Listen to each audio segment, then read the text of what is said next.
always remember this, bro. Whenever somebody say they love you, if they truly love you from day one, no matter what you do or what you go through, they're gonna still love you regardless. Changing this narrative that's destroying us, this gangsterism narrative.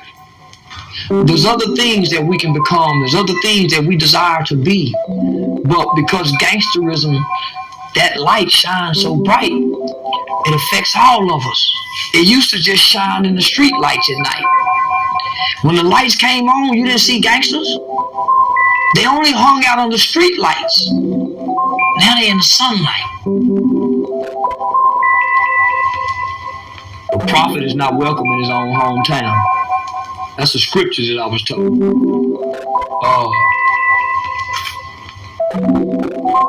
Why would you go back somewhere where they hoping you fall? They wishing you fail. Why would you go back somewhere where they constantly want to remind you of who you used to be? Man, I remember when you used to, yeah, man, all right, say nephew, boy, you done got rich now, you done forgot about it, man, boy, say, boy, you done got up there. Why would you want to go back to that? The place where you from, always remember places where you from. Y'all don't clap for the niggas where they from to get them where they going.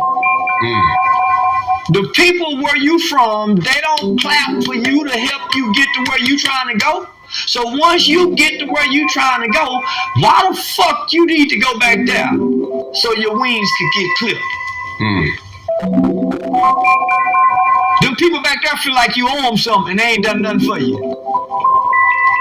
So now don't let a young-minded young man distort the path of progress.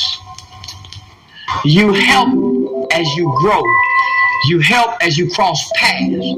But you don't have to retract where you from and go help where you from. You're not obligated. Because they didn't help you get here, homie. Now if they help you got here, God damn it, you got to go back. The teacher that was in school that told you you was this and they brought it out of you, you got to go back. The football coach, the little league organizations, you got to go get back to. If you played middle school basketball, you got to go to that school and say, man, I went here and bless that.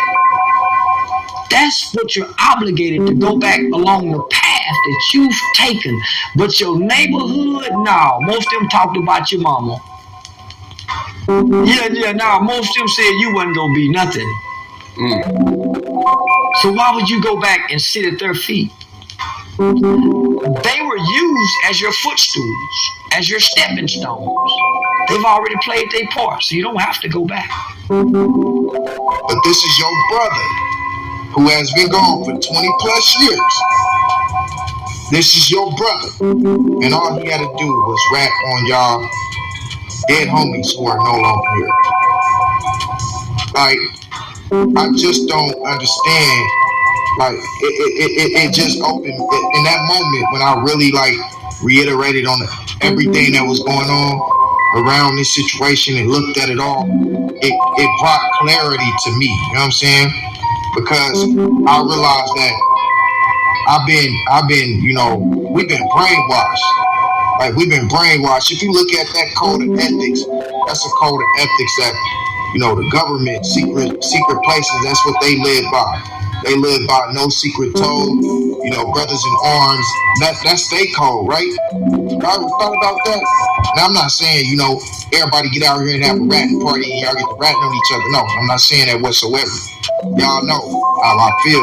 And me personally, I could never, you know, tell on a man because that's the way that I was raised. You had to learn the hard way once you got, you know, so ain't none of that.